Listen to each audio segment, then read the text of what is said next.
I can't believe I'm saying this, but we can finally watch an episode of Magical Hats again, which was always very fun. I was very sad that this series was discontinued. Don't worry, we'll return to some Karakuri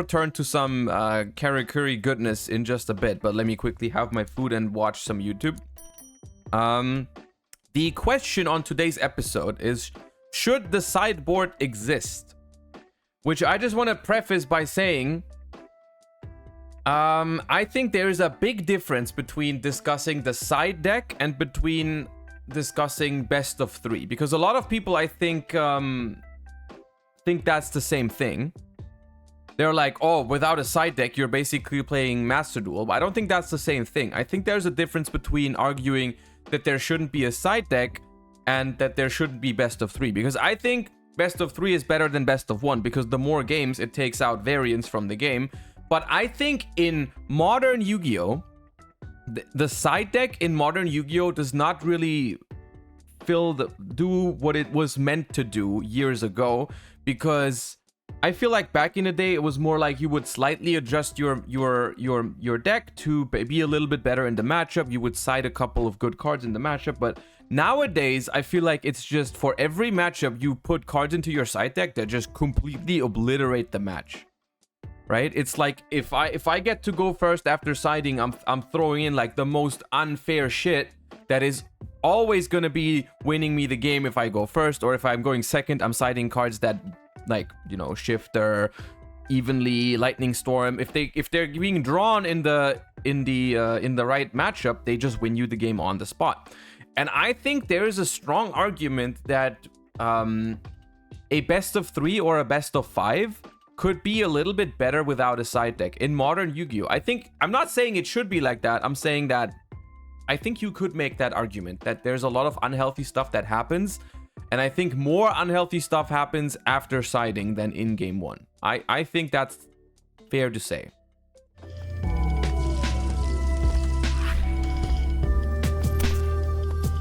You've triggered my trap card, the Magical Hats. In this series, myself and 3 of the top Yu-Gi-Oh! Streamers will give their unfiltered, uncensored, and uninformed takes on some of Yu-Gi-Oh!'s most pressing issues. The catch? One of these 4 has a fake take, and it's up to the rest to find the liar. It's time to play Magical Hats. Welcome back to another episode of Magical Hats. We have Farfa. Go to Farfa right now. Look at Farfa. What is he doing? Not even paying attention. He's subway surfing out here. Andy, bro. All right, it's the boys back again. We're bringing back everyone's favorite series, and by that I mean Joshua Schmidt's favorite series. Hey! We're all going to be offering our great takes about. This is a really interesting topic today. Is the sideboard a good thing? How do we used to do this? Was it Kevin? Do you usually start? I think I usually start. Did anyone even get messaged to be an imposter, or are we just fighting? Farfa has successfully either gaslit us into thinking he's not the imposter, or he's been Pepega and has openly told us he's not. Well, yeah, no one got messaged. We'll just fight. So I guess we could just brawl. That's Yeah. I had a feeling. Okay. All right, what do you think? Wait, Kevin? so am I just cooking? Yeah, cook it up. Show me some hot dogs. Do I think the side deck is a good thing? Yes. I think the only circumstance where a side deck I don't feel is super necessary is for something like locals. But if you're playing like a tournament with like 7+ rounds or whatever, like a regional and something like that, I feel like you absolutely need a side deck in order to play against some of these decks that just do some things that your deck isn't like naturally tailored to beat. And I think if you're going into one of those bigger tournaments, a sideboard is necessary. I think there are alternatives to the sideboard that could be cool, but I think overall it's a good mechanic to have in the game.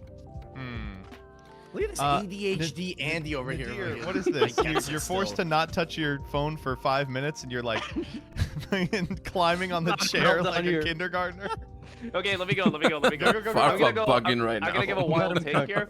Fuck it. No more side decking. I actually really like the idea that the game gets worse post sides, because people side into like D-barrier, anti-spell, just insta blowouts. So I think it would be actually really funny if people just had to like draw the out. Just put Duster in your main deck. Fuck it, you know? Plus, like, I don't have the attention span for 3 games. Well, clearly. That's my take. Even no side deck, you still have to play 3 games. What do you mean? Oh, well, oh. were you thinking we're playing best of 1 all of a sudden, bro? I thought you guys wanted to play Paper Master Duel. Don't get me wrong, that sounds fun. That does. But I don't think that's what we're talking about, bro. Farfa, exactly the type of chatter I was referring to just now. Like, literally, I'm prefacing the video by saying this does not mean best of 1, only because you remove a side deck, and Farfa goes in here being like, yeah, we're playing Paper Master Duel now. Oh, man. You know what? Fuck it. Yeah, no, it's more ink on the papers, save the environment. We don't need to write side deck cards on our deck list. No, I don't have a good take anymore. Go ahead, Gage. Go ahead, Gage. Nice opinion, bro. Nice Alright, opinion. I got myself organized, actually. And I Oh, used no. Locally for this, so I got a little Oh, thing no. prepared. Okay. The side deck has become a competitive staple in an ideal best of 3 scenario. It's been said that these 15 cards can decide entire matches. Like the real game, people say, is in game 2 and game 3. I think Yu-Gi-Oh in particular, it's No a one much said welcomed that. aspect because some decks will notoriously struggle with like one key mechanic of the game, but that shouldn't like completely cripple its overall performance. The best deck should be the one that can do everything. That's why you see decks like Tier and stuff that are capable of doing everything so great. But these juggernauts will still rely on the side deck to deal with like specific counter cards, which I think can only exist in a best of 3 scenario because the frustrating cards are like D-Barrier and stuff like that. But imagine just dealing with that main deck all the time. Then you run into a format like Zodiac, which is miserable to play against when those cards get flipped. There's also like just a separate skill with creating 15 cards like and optimizing it towards a meta. Like researching and like understanding the metagame should be something that's rewarding. And through deck building, like tech cards can really be birthed from just out of the minds of just some really great players. But this is only possible if like this best of 3 and this side deck exists because half those cards become completely unplayable in a best of 1 scenario when you have no idea what you're up against. It's really frustrating to lose to decks that like hone in on that one negative that you can't like do anything about. Bean Soldier, I was playing with him and he was playing Rika. It's a deck that has like no back row removal. Yo, Quant was in the So, video. like, I flip Tikaboo and the game's just over. And I get having the side deck allows you to have this better draw mentality that Farfa was talking about. But like, imagine just not having that privilege at all. Imagine you're like, I'm gonna go into this event, and I'm not gonna main back row removal, and I'm gonna get shit on every floodgate that gets like flipped against me, and there's nothing I can do about it because the side deck doesn't exist. I think altogether, it's another like level of skill expression, and it continues to be one of the most difficult aspects of the game to like understand and be ahead of. Like, you ever have so many people like ask you like, what's your side deck? What's your side pattern? It's like it's That's actually, illegal. like, That's illegal. it's- That's illegal. You can't ask that. What? What are you saying? What are you talking about? What are you talking Like about? after. I mean, like, the after, deck like, I profiles mean, and in shit. general, Everyone just stop listening to Gage. like trying to get information. People are like, hey, like, what do you side? Or how do you side? And you've ever been like, and you ever just hit them with the, it depends on your local meta. But that's a dumb thing to say, right? Because it really depends on like the greater scope of the meta if you're attending a tournament. And I don't know if that's like the mindset that people have. But I think the side deck is truly where we see like the champions of the game, is because that's where all like the creative expression is really put into the side deck. Dimension barrier is so creative. Yeah, sometimes it's not the best deck, man. Sometimes it's not. The thing is,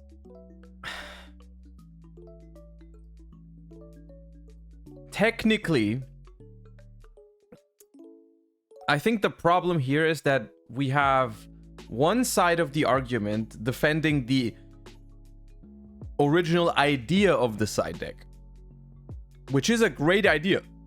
The original idea of the side deck, the motivation behind creating a side deck is absolutely phenomenal, right? Being able to have like situational cards in your game that would not be a great card in your main deck. You wouldn't feel good about main decking situational cards because they introduce a lot of variance in it, because you like draw them in matchups where they aren't good, and that doesn't feel good. It just doesn't feel good to anybody to draw a Cosmic Cyclone against a combo deck that doesn't play any back row, right? It's just like a horrible experience to just play the game and draw cards that don't do anything, right?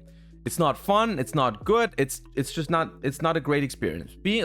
But having cards to counter certain strategies in the game is important to balance out certain things, and introducing them into your deck via the side deck means you don't have to play them in the matchups where they're bad, right? And that's overall a very, very good game design decision.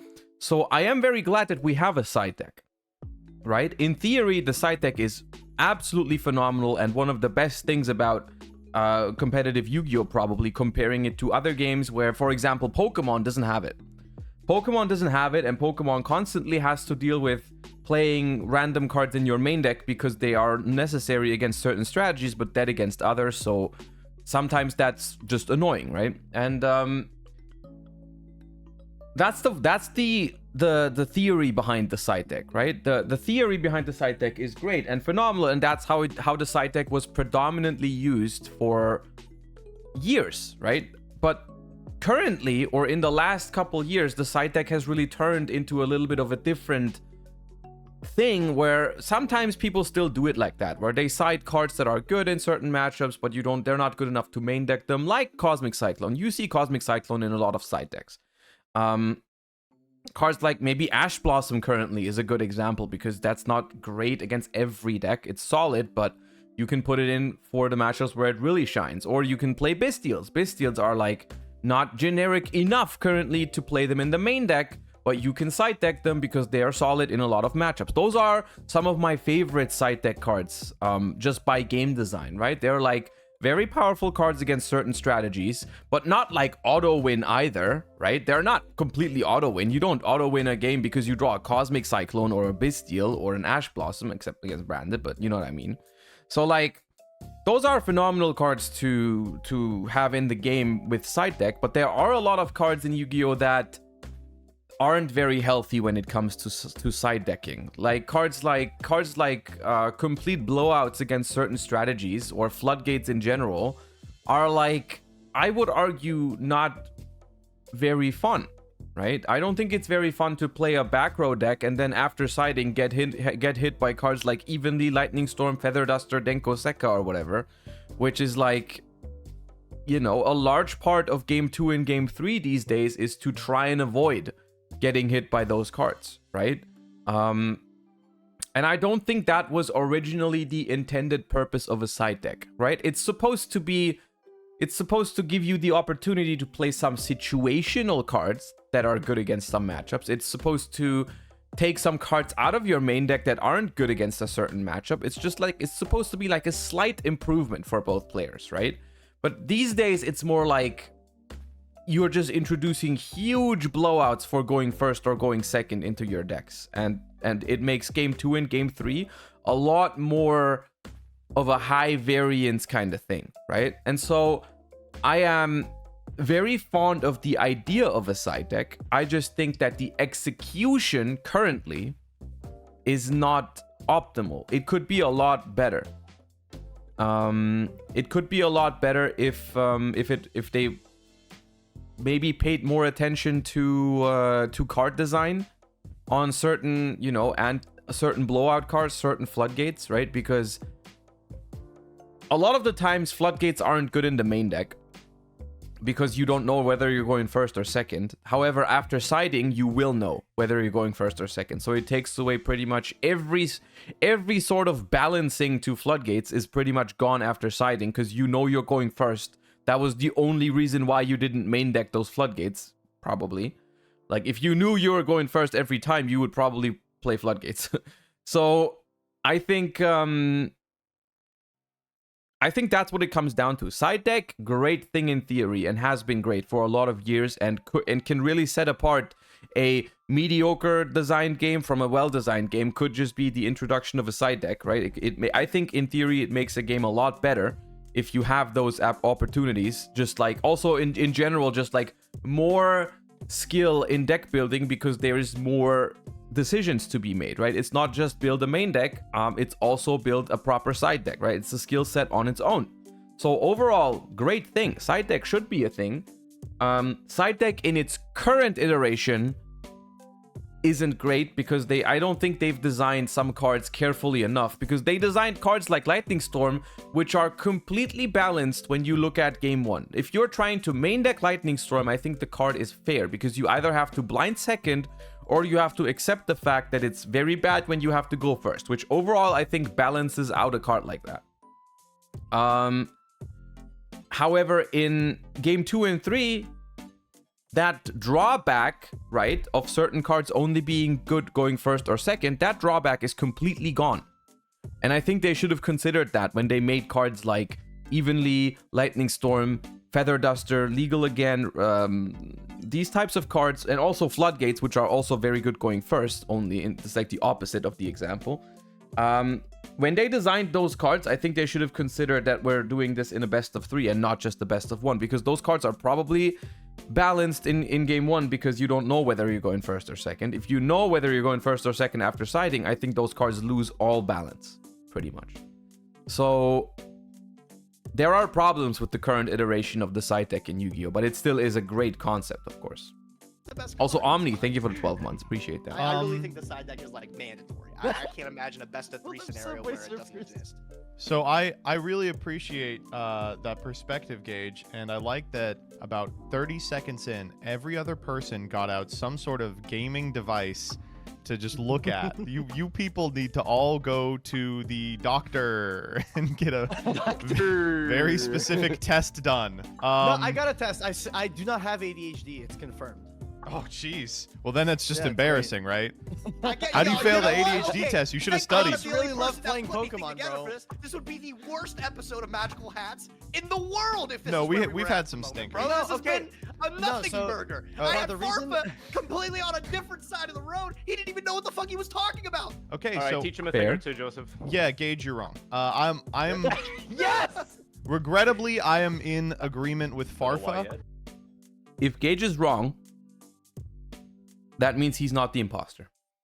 Good. Not as to subway surfing. No, I understand the need for the feeling that there needs to be a sideboard, but over the past like 10 years, sideboard techs have moved from. I almost want to say this started in Duelist Alliance. Have moved from like a bunch of tech cards that could potentially come up in like long, drawn-out games. Like maybe you want to draw a Ryo later in the game, so you have them in your board. To cards that just read, okay, well now that we know what the coin toss is, you win if you draw this card. Things like Lightning Storm and Evenly Matched and Anti-Spell Fragrance and Dimensional Barrier and a Pointer. Thankfully they just banned. But it feels like frequently the side deck is just a holding facility for cards that, if we are sure how the die roll or the matchup has rolled out, these cards are just gonna win the game on the spot. Definitely I understand that it feels like there is a struggle in terms of, oh, some decks can't deal with certain things. Rika lacks back row removal or whatever. I think the solution for that is if you're playing best of 1, then those decks are forced to play back row removal. I mean, Rika has a really explosive setup combo. What's to say that you can't like cut down on extenders for that combo and just play some back row removal? What's to say going first you can't integrate back row removal or back row negates into your end board? Maybe it forces players to become more creative and more diverse with Bro, have a real discussion. Nadir, only because you didn't understand the assignment, you can still have a solid discussion. I believe in you. Able to put into like a combo finisher. I think Farfa is playing Subway Surfers, and the best of 1 thing I would never want to play. I think that's like super die roll dependent. But if you look at a game like, I think Pokemon does this, they'll play best of 3 without a sideboard. And in my opinion, that resolves a significant amount of the problems with like a best of 1 just being super variance driven. So I think that what Gage said about like, oh, games 2 and 3 are where the real game of Yu-Gi-Oh is played. I've heard that, for the past 10 years, and That maybe used to be the case once, but I don't agree with that statement at all anymore. I don't agree with that statement at all anymore. I don't think game 2 and 3 is where the real Yu-Gi-Oh happens. I feel like game 1 is often better than game 2 and 3. If I had to guess right now, I didn't pay that much attention to that recently, but thinking about that, I think game 1 is better than 2 and 3 usually. For most of my competitive career, I agreed with it, but recently, Yeah. I've felt that game 1 is kind of an interesting back and forth, and then games 2 and 3 are reserved to, did you draw like very immediate win condition from the extra or the side deck? Of course, there's always exceptions to this. There's a lot of good game 2s and 3s still, but I feel like the variance is a little bit higher in game 2 and 3 than it is in game 1. The only thing that is better in game 2 or 3 is that going into it, you know whether you're going first or second, so you can adjust to that. The problem is if you adjust to that by siding complete blowouts, it's kind of like still not a very fun concept. Followed by, did you draw the out for that immediate win condition? And for some cards like Dimensional Barrier, there just isn't an out, and it's just like, oh, whoop, sorry. I mean, look at the most recent German championship. Like, congratulations, Eradicator came up. Like, that was cool, Yeah, right? good card. Yeah, game 1 was a lot better in that finals, for example. That's the type of gameplay I want to avoid, and I think that that's resolved by actually getting rid of the side deck, as silly as it sounds. Wait, I'll get to give my real take here, okay? Oh You're my all god, wrong. thank God. No Your way. real take. Let's go. Okay, here's the actual correct take, okay? I've been cooking and I've been slowly advancing and collecting. We can see you on the screen. We know you've been cooking up a Subway Surfer score. I've been I managed to hit the bonus level where you fly into the cloud and get double points, and I've decided that the actual correct take, the crux of the argument that you have, Joseph, is that the problem with your issue with the side deck is the blowouts, and the issue with the other two is that you get to reduce the variance, and so you meet in the middle and you simply allow side decking as we do now currently, but we just need a major ban list that gets rid of these horrible toxic cards that ought to win the game. Well, okay, that's actually the correct take, which is surprising, but it's actually the correct take. It's that would genuinely be the best solution. The problem with that is that it's the best solution, but it's not going to happen. Why is it surprising? Don't worry about it. And then Love that. everyone's happy. Here's another So question. No, go I ahead, have, Gage. though. Go ahead, Gage. Okay, here's another question I have though. Is like, do you think Yu-Gi-Oh from the very start has been printing cards specifically with the idea of a side deck in mind? Like, can you imagine how many cards become unplayable in a best of one or an unside deckable scenario? If you have light imprisonings in your permanent deck list, Bro, have fun with Light Imprisoning Mirror, first of all. Second of all, if Light Imprisoning Mirror was playable, it wouldn't be a good thing. That card's toxic if you're playing a light deck. like, you are a serial killer. Oh, I think that's a net good, though. play Like, when have you Imprisoning enjoyed a Mirror light imprisoning game? No, I think specifically when I'm the not argument playing for the light mirror play- becomes When I'm useless. oh no. No, the argument for light imprisoning and shadow imprisoning is specifically that you would have to main deck it because that's the meta that you're expecting. Like if the meta is predominantly or practically entirely light based, then you would play light imprisoning mirror in a deck that doesn't get hit by it, right? But the question I have for Joseph, so you don't like the idea of a side deck because you get to just side in these blowouts because you know if you're going first or second games 2 and 3. How would you feel if moving forward Yu-Gi-Oh announced like a rule change or something like that, you get to side but you have to die roll between each game? Would you feel fuck better? that. I would if that No, rule happened. I don't agree with it, but it feels like that's what Yeah. Joseph would like as an alternative to just canon side Master decking Duel. as a whole. If that rule happened, I would just kill myself. I would just There shoot you go. myself. What? The woods, bro. To the What on woods. earth? No, absolutely. What? Now I've lost 2 die rolls in a row and I lose. Great. I know. That's Well, the worst thing that's about the big that. thing, right? Because your big problem that you had with side decking was that you know whether you're going first or second before you side. But now I've suggested you something that is like that takes that away. No, and you're not. sorry, down for it, Farfa's- so I'm curious. Farfa's actually got me down to a T. He's read my mind.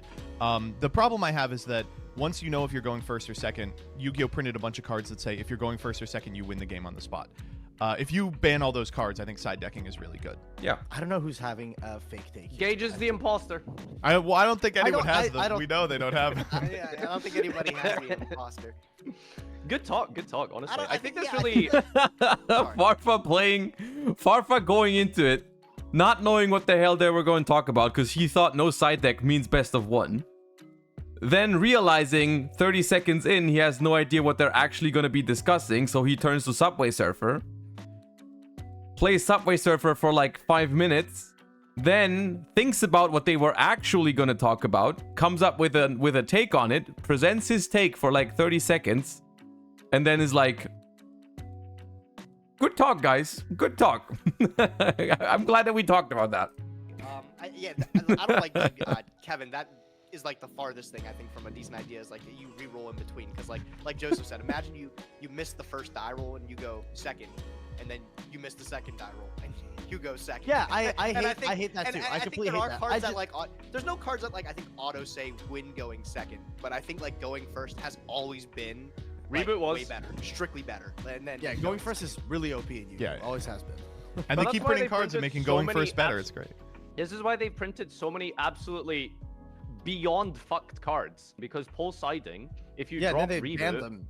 Red Yeah, Reboot is banned. Lightning Storm is semi-limited. It makes no fucking sense. But I think also we're at Yeah. a point where you might have to just like, if you literally want to remove those cards, like you have to ban them. Can you know how like frustrating is that a card like Thrusts exists? Like with these type of cards we're talking about now. yeah. Thrust Like, is I feel worth like going I first, just if anything, can't no? imagine. Like how's Thrust exist? Well, when we Is it have these Thrust like is one worth of Okay, the so- going first though, no? Actually, objectively, I think like the card is like all around like in a vacuum.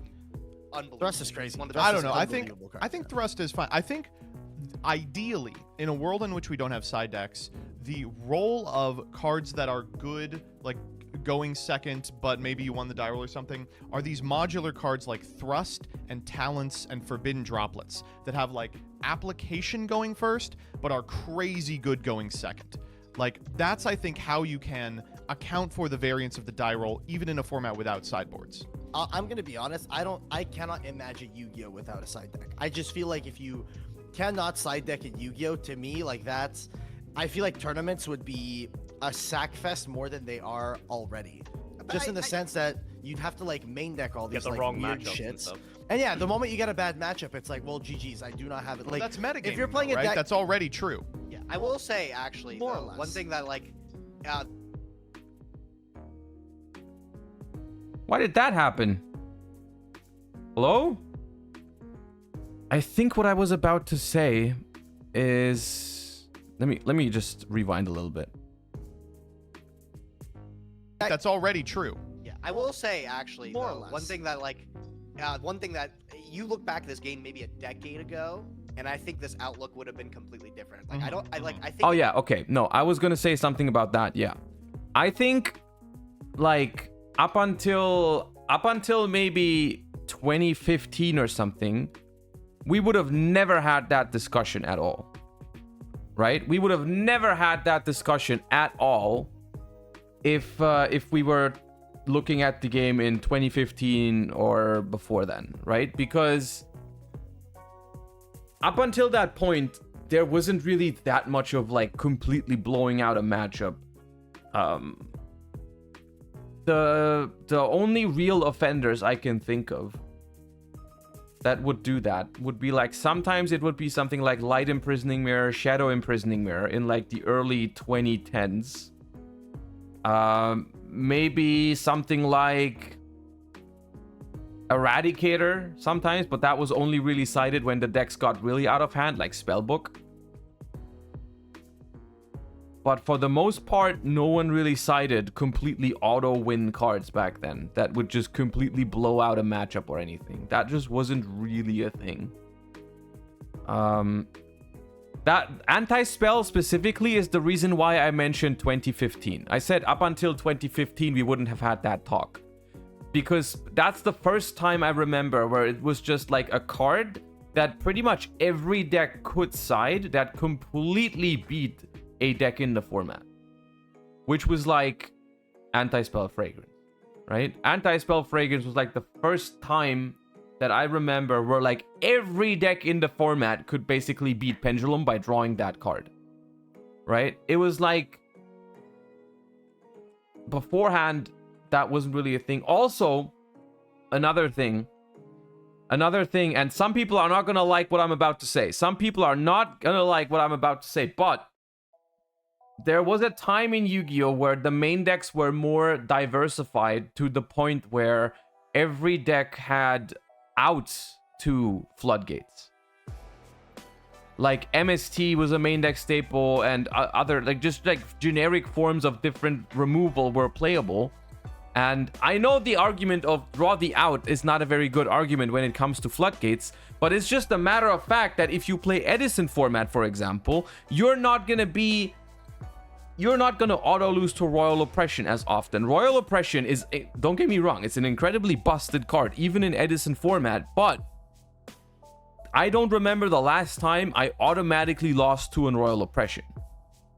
I don't remember it, because I would draw an out at some point, because I was playing cards like MST, Skill Drain, Dust Tornado, Raigeki Break, Phoenix, Wingman Blast, Caius, all those cards are playable in those formats, and like the because that just statistically means that the floodgate is not always a problem when it's drawn, so it's significantly less frustrating.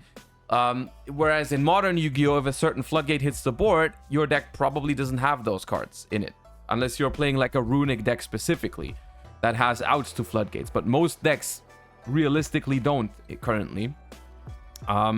So I think it's also a matter of balancing out how people build decks, how viable certain strategies are. Because if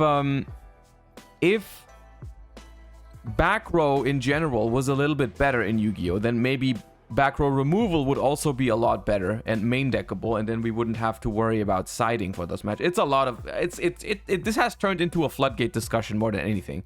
But yeah, my take on side deck is still great idea overall, great execution for the first 10 or 15 years of the game. Currently, because they've introduced so many blowout cards in recent years, I think the side deck is being used in a way that it was not intended to be.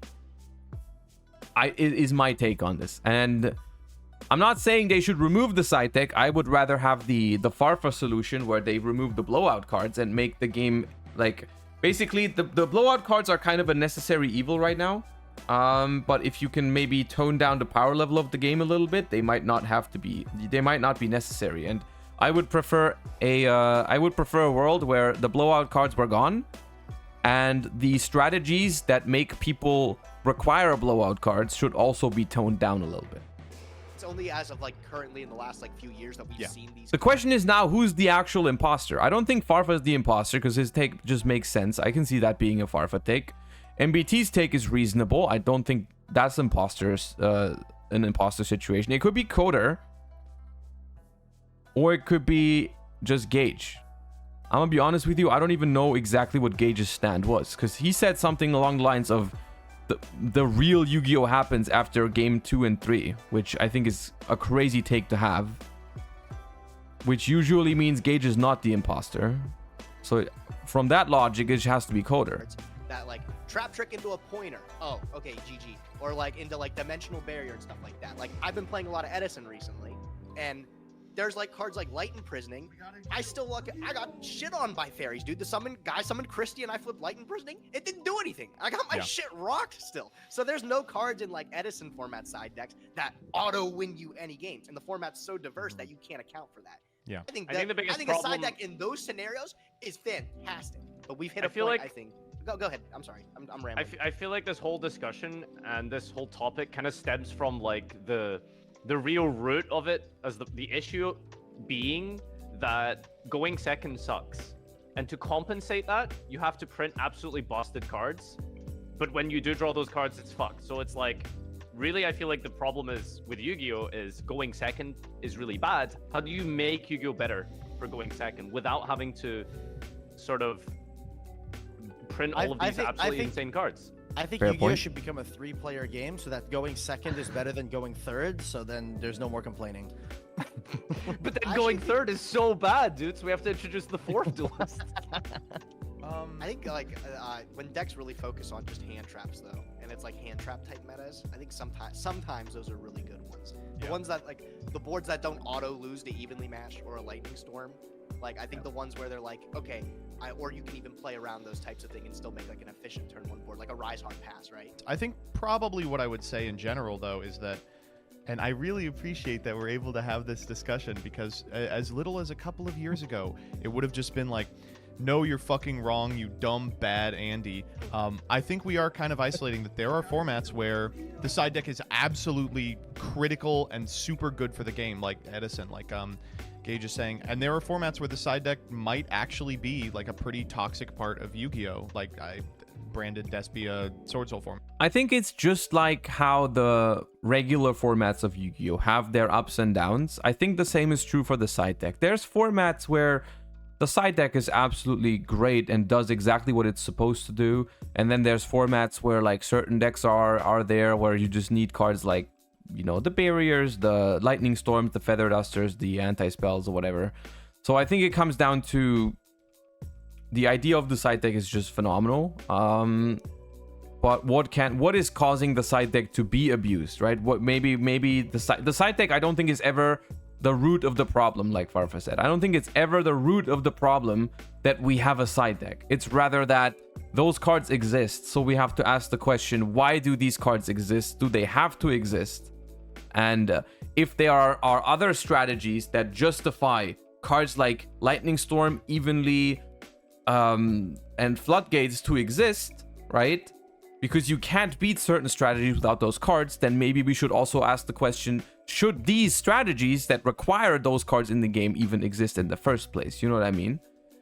If your argument for justifying a card like D-Barrier is like, well, I can't beat Branded without it, then maybe Branded's too strong, right? Maybe Branded is too strong, and we should talk about that. Or like, I'm just an arbitrary example. I don't think Branded is the biggest culprit right now, but just in general, right? So like, if it's not possible to beat a trap deck without Feather Duster, Evenly, Lightning Storm, then maybe trap decks are a little bit too busted when they get to go first. Maybe we have to do something about that. If you need cards like Dark Ruler or Nibiru or Evenly Matched to beat combo decks when they get to start, maybe combo decks are a little bit too strong, right? Maybe we should talk about that rather than looking for the issue in the side deck. That comes to mind, which is weird. It's weird to be like, yeah, this permanent feature of the game sometimes makes the game a lot worse. My closing statement for this is the side deck is great and integral when you're trading 1-for-1 and using resources, but as soon as you have floodgates and blowouts, the game is worse. And until we get rid of those cards, hopefully one day they'll recognize that floodgates and blowouts like that are just not healthy. I guess that's not an imposter take. If that's an imposter take, I'm losing all faith in Farfa. We're just gonna have to suck it up, but that's what I think. Yeah, I don't disagree. I think we're all kind of in agreement on this one. Despite the fact that some of us like side deck and some of us don't, I think we all came have to a that. Nice little consensus, yeah. We all ever come to like the this consensus. series when we had an imposter, bro? I feel like we just argued all the time. I think the better version of this series just doesn't have the imposter. Like, I feel like We should make a podcast! Chat, if we get Joseph to 10,000 subs, we're making a podcast. Chat, if we get to 50 million subscribers, we're bringing back magical hats, but no imposter. Don't let Vishal hear that. Oh! All right, bye-bye. Bye. Bye-bye. Yeah, sorry to keep you guys late. I was the imposter the whole time. He's just like, yeah, we had one. It was me. Wait, so there was no imposter?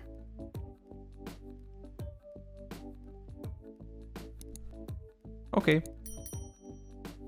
Oh, it was me all along. Okay, it was me. I was the imposter. Okay, I didn't realize. Fair.